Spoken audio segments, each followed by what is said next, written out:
So today we're going to start chapter 3. Chapter 3 is going to look at logic from a different point of view. Okay, we did logic in chapter 2.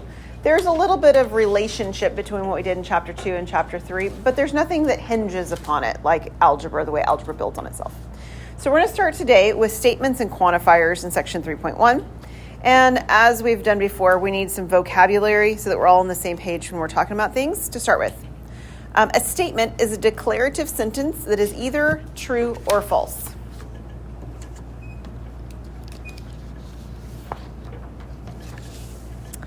So, for example,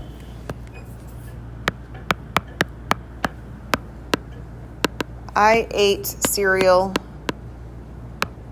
for breakfast.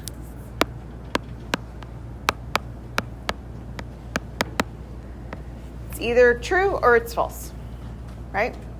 It's false. I did not eat cereal for breakfast today. It's false.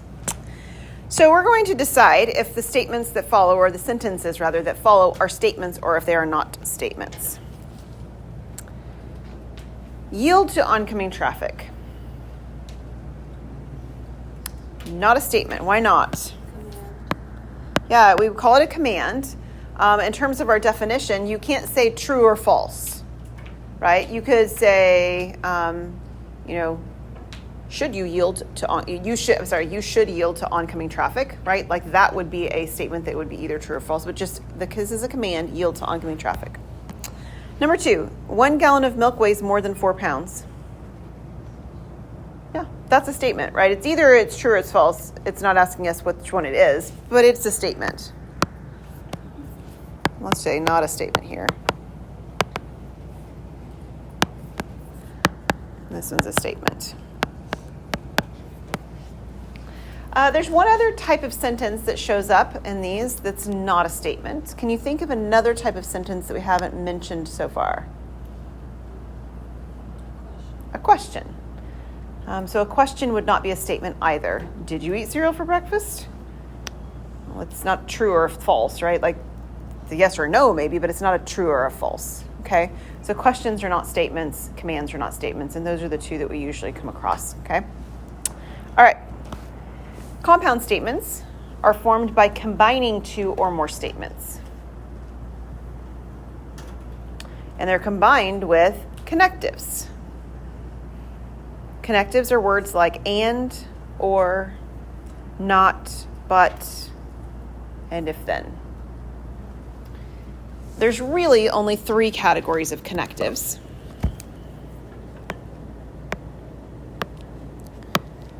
There's an and category, there's an or, and there's an if then. While the syntax of not and but sound somewhat different in our English structure of our language, they really mean the same as the word and. And we'll see the but occasionally come up. So I'll give you an example for that one. So if I say something like, I ate cereal for breakfast, but I didn't put milk on it. Well, it still means and, right? If I said I ate cereal for breakfast and I did not put milk on it, it wouldn't be any different of a statement. It just sounds a little different, but the language is actually the same statement. So there's really only 3 different types. And you'll see that we'll get to those 3 types, and, or, and if then. So we're going to take a look at 2 examples, Example number 3 says, if Tom is a politician, then Jack is a crook. And the question is simply, is it a compound statement? It is. What are the connectives that you see? There's an if-then connective here. So the if-then connective makes it a compound statement.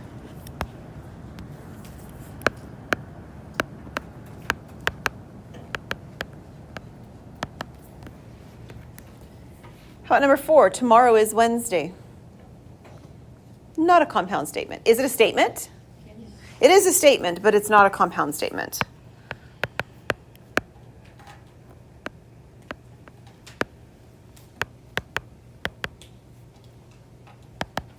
Not a compound statement.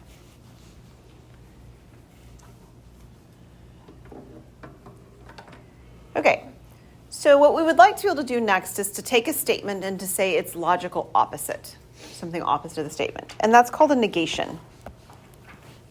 So the negation is a logical opposite of a statement.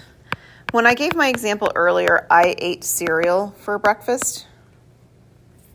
We're going to use that one again.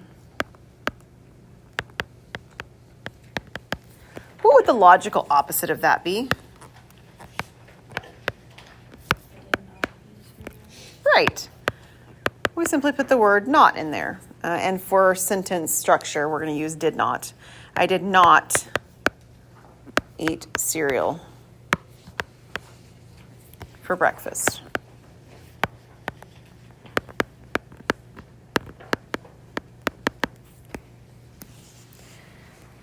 Okay, so some sentences are really easy to change them and you just put the word not in. This was an example of one. Some statements aren't, at least they're not that straightforward. The statements that are not that straightforward, this is my disclaimer here at the bottom, are the ones that involve quantifiers.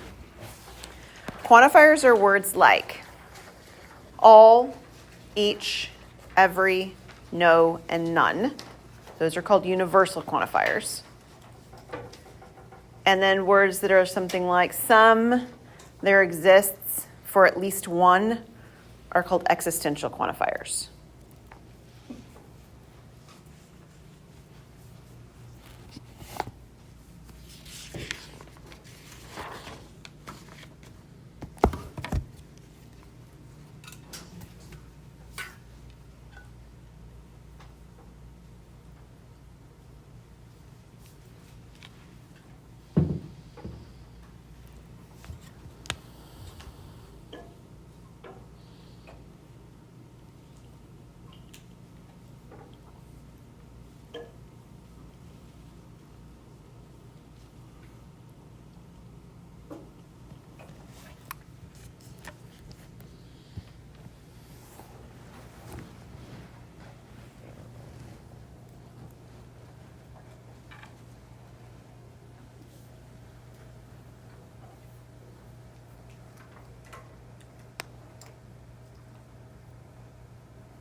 Okay, so think with me about a statement, probably that your parent had told you something before, maybe not the same structure that I am, but something like this. You always leave the door open when you go outside or come inside. You always, right? This would be one of the universal quantifiers. It's a statement that indicates each and every single time, right? What would it take for that statement to be false? What would make that a false statement? Closing the door one time, right? The opposite is not doing it every time the opposite, right? It's just one time that it didn't work the way that the always said it did. Are you with me? So that's actually what we're going to be hinging on as we write these negations of these statements. So the note here says we must be careful when forming negations when quantifiers are present. Because sort of our gut reaction is to just swing to the complete opposite end of the spectrum. You always do it and you never do it. Well, what about the piece that's in between, the sometimes piece? The at least one piece, the one time you did the thing that somebody said you never did, right? Like that. So we can't swing from one side to the other. We just need to move just the slightest bit to make it false. Okay, that's what we're going to be working on with these negations. So here's an example of one. And it always, I used the word always and it always works this way. We identify what the quantifier is. So what's the quantifier in this statement? Some books are longer than this book. Some. Okay, the word some is the quantifier. And which type of quantifier is it? Existential. Existential just means it exists, right? There exists a statement that it happens for. Universal means it's an all-encompassing, all-the-time thing. So this is an existential quantifier. We identify the quantifier, and we need to change the type of quantifier that it is. Y'all told me this is existential, and you're right. I need to change it into a universal quantifier, and there's two ways to do it. One option for a universal quantifier would changing the word some to all. Another way to change the existential quantifier would be changing the word some into none or no. It's no here because of the English pieces of this language. It's either all of the books do this or none of the books do this. I'm putting no because I'm going to put books next. So all books or no books. Okay, everybody good so far? Okay, so I'm giving you two options for two reasons. Number one, because they're both, we're not finished writing it, I realize. But they're both going to be options that are true. They both work. But what I want you to understand is that my math lab is probably going to give this to you in a multiple choice format, which means you need to be able to turn it into either one of the options that are correct in order to decide which of the four options it gives you is the one that you should be picking. Okay? So just because it says some doesn't mean it has to turn into all or it has to turn into no. It could go either way. Are you with me? Okay. So let's think about what happens when we use the word all. If I change the statement from some books are longer than this book to all books are longer than this book, did I negate anything? Did I make it the opposite? I didn't. I made the statement stronger, didn't I? Right? So if I say some of my kids are taller than me and I change it into all of my kids are taller than me, they're still taller than me. Yeah? Okay, so when I change it from some into all, I haven't negated anything yet, which means I still need to do that. So all books are longer than this book would be turning into all books are not longer than this book.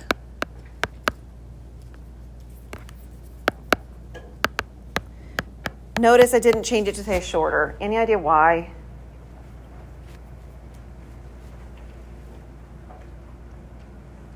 Because they could still be like the same thing. Yeah, they could be equal, right? That's why we're just going to put the word not in there, is because it includes the possibility, the third possibility, which is that they're the same. Okay, so all books are not longer than this book. Now, let's do the other one. If I've changed it into some books, and I changed it into no books, have I negated the statement? I have, right? None is exactly the opposite than some. It completely changed the sentence already. What that means is the rest of the sentence stays the same. So I can say no books are longer than this book.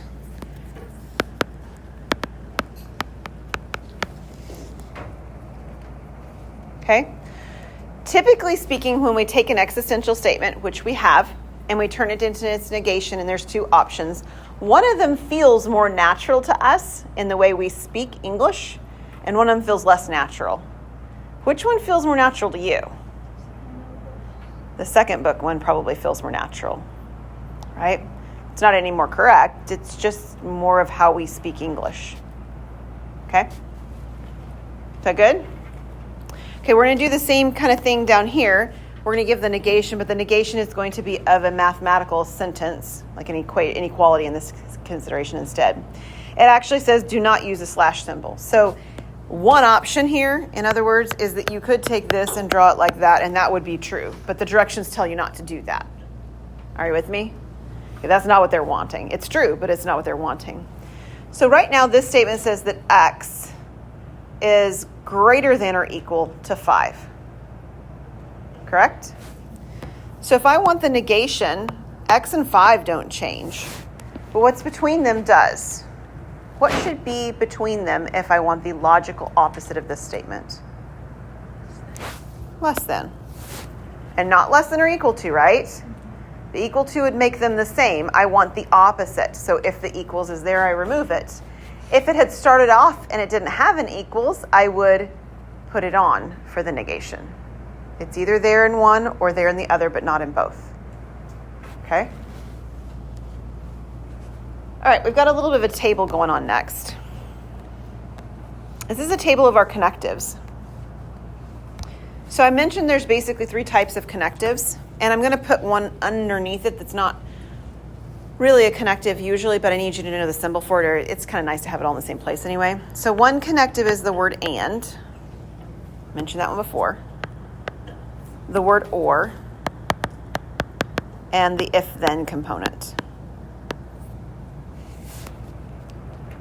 The symbol for the word and is an upside down V.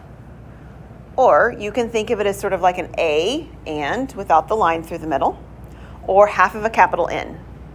Okay? Whatever mnemonic device helps you to think about it so that you're not constantly looking at your notes to remember, go with that one. So this is the and symbol. The or symbol is a V. Okay? And I'd like to pause and tell you that there is a connection between this and chapter 2. When we used the word and in chapter 2, we meant intersection. Do you remember that? And the intersection was the upside down U. And now we have an upside down V, right? The symbols are connecting. And when we used the word or, we had a U, and now we have the V. Again, the symbols are similar symbols. If then is actually an arrow. There should be an arrow used for that one. And these statements have names. So an and statement is called a conjunction.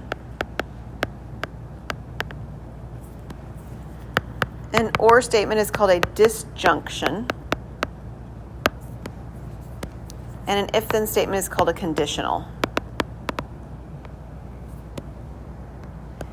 And the one we mentioned earlier, which is not really a connective, but I want to put it in this list because it kind of sits in there very nicely, is we used the word not. We use a tilde to describe not. Okay, so we're going to use a tilde if we want the word not in symbols. And this is the negation.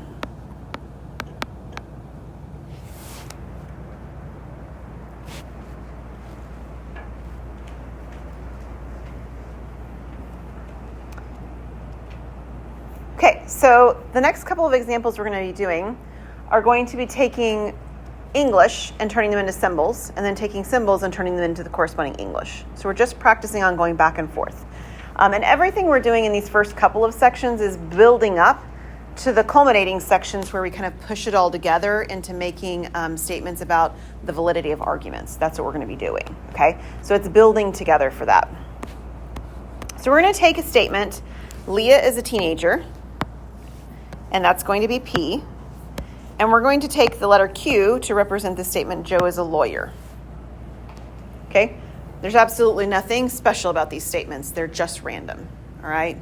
Sometimes they'll feel a little bit more connected than my statements here might, but this is this one. All right, so I've got P as Leah is a teenager. So what would happen if I put that little tilde in front of it?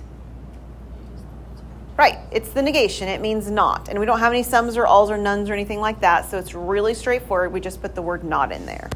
So we will say Leah is not a teenager. Then there's this upside down V. What does it mean? And. Then I have tilde Q. What's that one? Yep. Joe is not a lawyer. I'm sorry, Stephanie.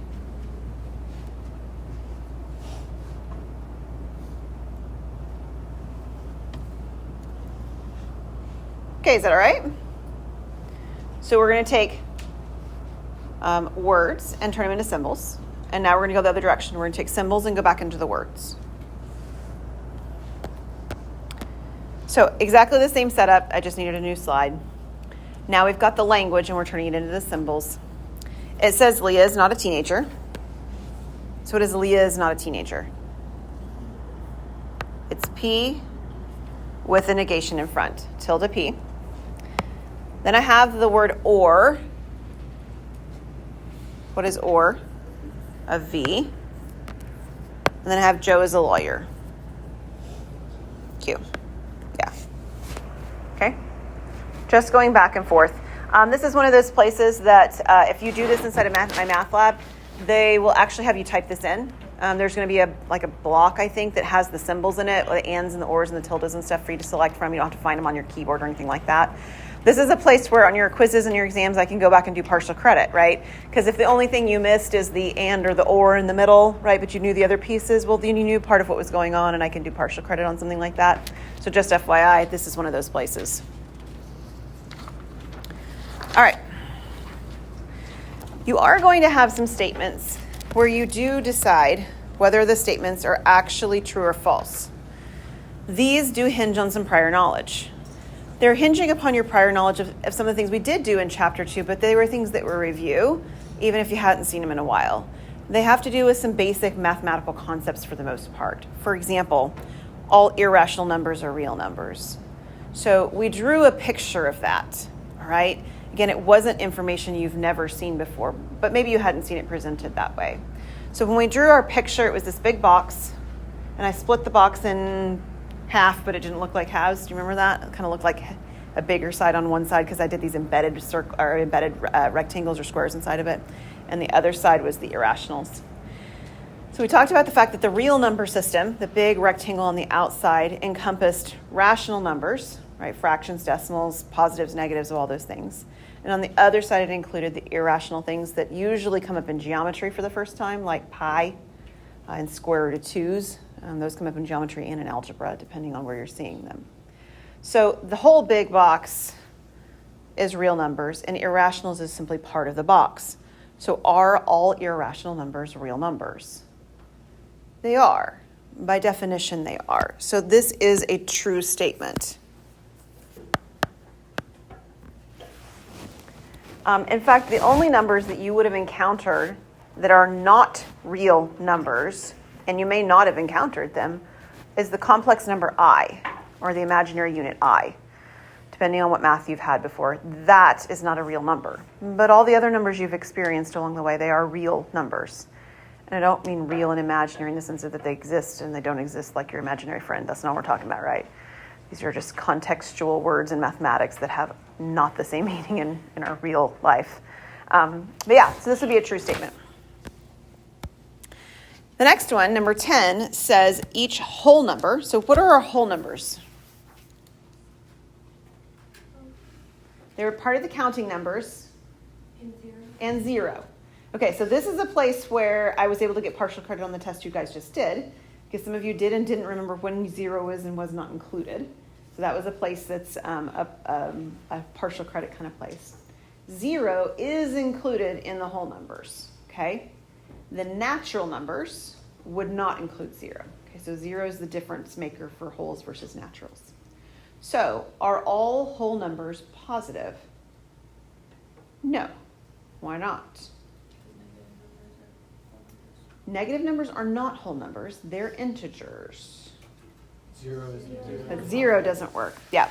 So all it takes, right? It says each whole number. It has to mean every single one. All it takes for this statement to be false, just like Savannah mentioned before, is one time. In this case, one number. So this is a false statement. And the reason is because of the number zero. All it takes is one. If it was more than one, that'd be fine. But all it takes is one for it to be false. Any questions on that?